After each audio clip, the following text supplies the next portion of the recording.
Hey guys, and welcome to another video. This is gonna be a tier list of the countries in World War One. I mean World War Two. I already did World War One video, and it blew up like crazy. So I just decided, why not do another one? So anyway, honestly, I don't see why we shouldn't just get straight into it. My World War One tier list video got a lot of likes, so comment if you want more tier list videos.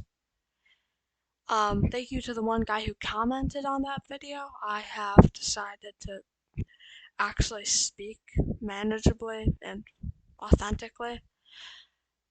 So we have the Baltic states right here. Honestly, no one cares about the Baltic states. Honestly, I forgot they were in this war. Honestly, I thought they were already annexed by the Soviet Union. But I'm just saying, if you don't know that these countries were in the war, they're probably not that important. And also the Baltic states, I mean, the Soviet Union was the main enemy. This is just kind of the side piece the Nazis took out. This is based on military success, not on how much I ideologically like them. So just know I'm supporting none of these people, definitely not the communists, and I'm definitely not supporting Nazis or fascists in this video. Anyway, now I got that out of the way because this is very controversial. I'm going to do the next one, which is British Raj. British Raj. F tier has done nothing. E tier is kind of like they're kinda like, I would put this in E tier, like kinda, they kinda did something. Honestly, I'm just gonna delete F. Delete, bro. So now I have a more manageable chart. C is fine. Yeah, C is just like okay. The British Raj did okay. They really helped in the Pacific Front, which was just a huge help. Honestly, they were the crown jewel of the British Empire for a reason, and they definitely fulfilled that. In the Asian front of the war, helped stop the Japanese. Canada, honestly, it isn't as good as the British Raj was, but it was a help. It was definitely a help. It was honestly, yeah. What more can you say? It was just a helping hand for the British. This is on military prowess, not anything I'm saying here. I'm not supporting Nazis. Horrible things.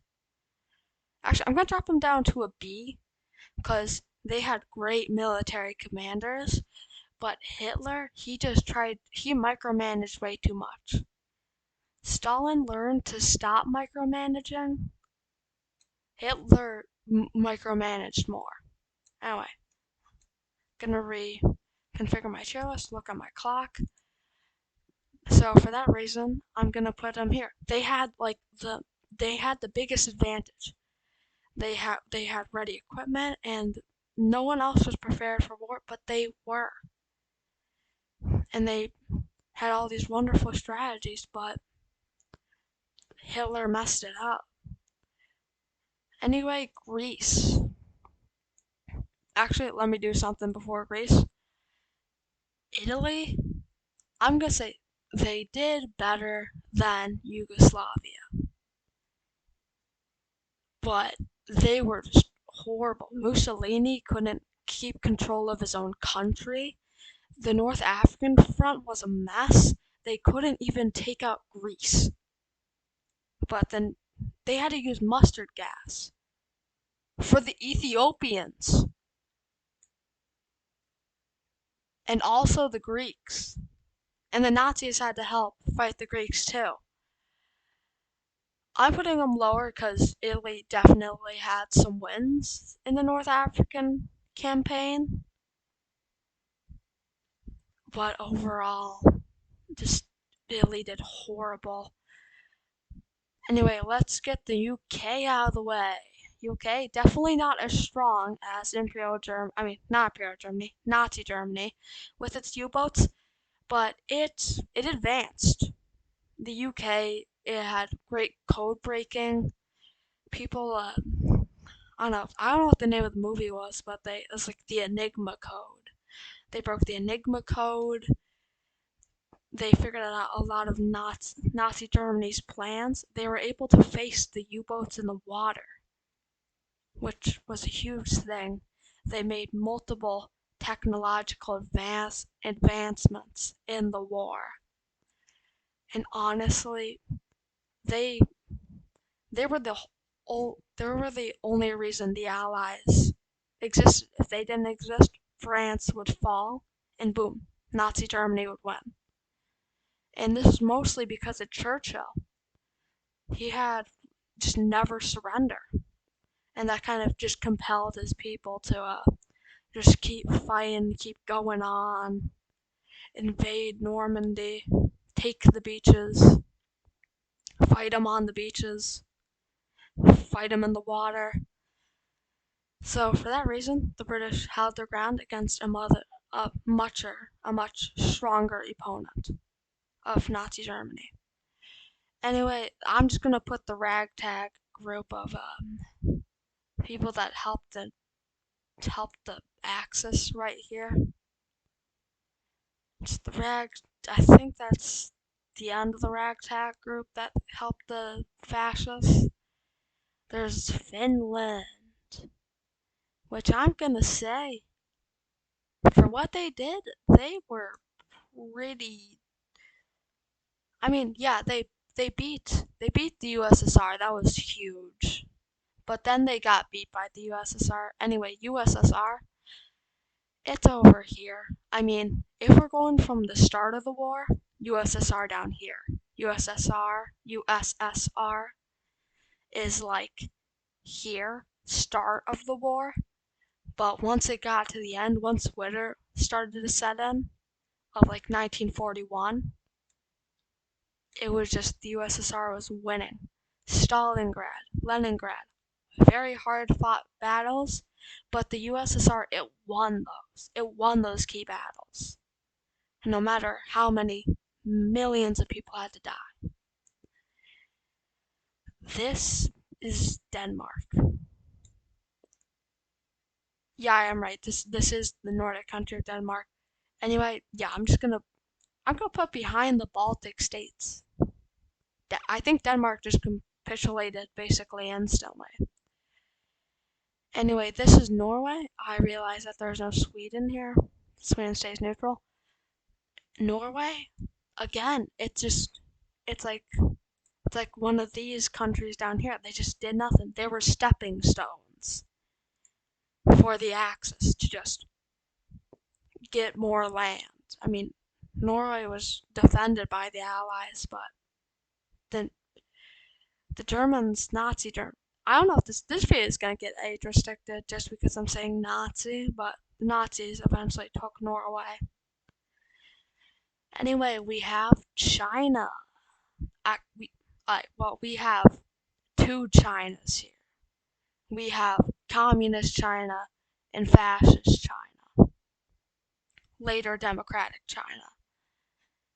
Later democratic Taiwan. Now fascist China. And this is communist China.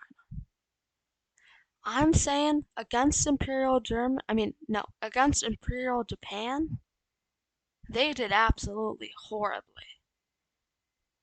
I mean, like, I'm putting them on this thing. I'm putting them behind Yugoslavia. Because Yugoslavia, at least, like, they protested afterwards and kind of freed themselves from their fascist regime.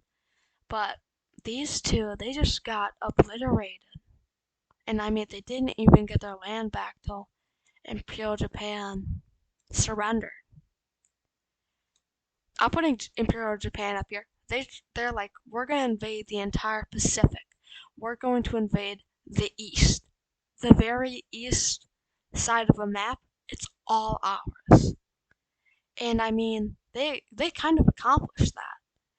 The only thing that got into their way was kind of like Indonesia, Australia. I'm gonna put Australia here. I'm gonna put it ahead of here because it faced the might of Imperial Japan knocking on its door. And the same with the British Raj. Honestly, I'm knocking Finland down. Just kidding, I'm putting it. Actually, no, no. I feel like this is a good placement. Let me check. I do have enough time for this. Anyway, France. Some people want to put France in E tier. Honestly, some people would want to reinvent the F tier just to put France in it. But honestly, the power, this is France, but this is also free France. Also, so you also have to calculate for that. I'm saying free France did better than Italy. France, it thought it prepared for everything except the Ardennes. It lost very quickly. Like if it was France, this is France.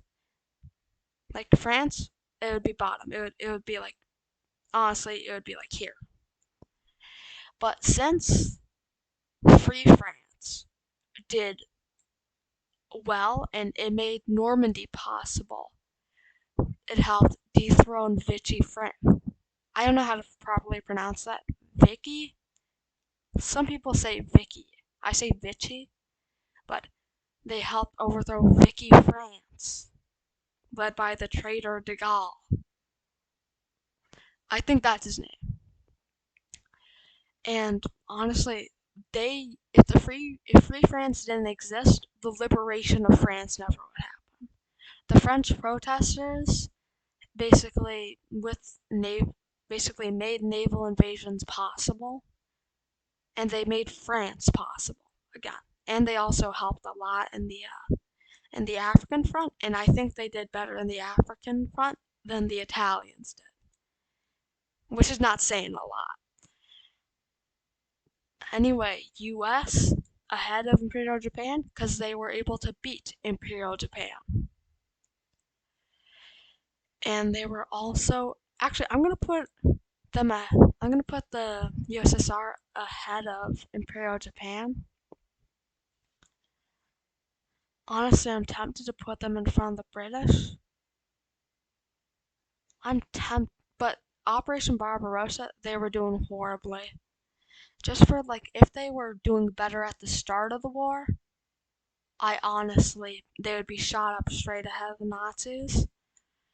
But just since they didn't, also South Africa, you can be put right here because you helped. You helped the Allies. It was good. I'll put you around here. Poland just immediately lost. It was a stepping stone. So anyway, I'm just gonna debate on this top tier. I'm gonna say Imperial Japan probably it needs to be probably something like this. I feel like that is good. The USSR is able to take the Nazis' front and then push it back. The US came in and they beat Imperial Japan, and Britain was able to, with the help of America and Free France, defeat Nazi Germany. This is my tier list. Debate what you would have put in the comments below, and I'll see you next time. Bye. Actually, I need to get this shot first.